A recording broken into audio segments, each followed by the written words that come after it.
Hey guys, Jessie Tate, Pillar to Post Home Inspectors, and I'm up here in an attic on an inspection that I'm doing, and it's a little warm. It's about 80 degrees outside, which means that it's a little over 80 degrees in here.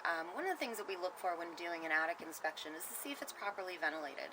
And one of the easiest ways to tell that, one of the ways, is the attic temperature should be about 10 degrees from the exterior temperature. And so here, if it's an 80 degree day out and you have a 120 degree attic, that means there's no ventilation getting in.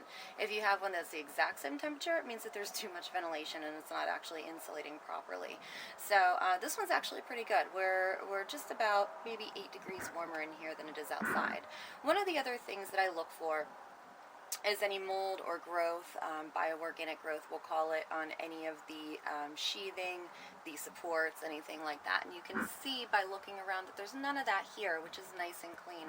The one thing that I am noticing is back in that corner, I don't know if you can see, you should be able to, there's actually a small hole, and that's actually a rodent hole. So there's been something living up here at some point or another. It's a 15-year-old house. It's completely not uncommon, especially in Pennsylvania.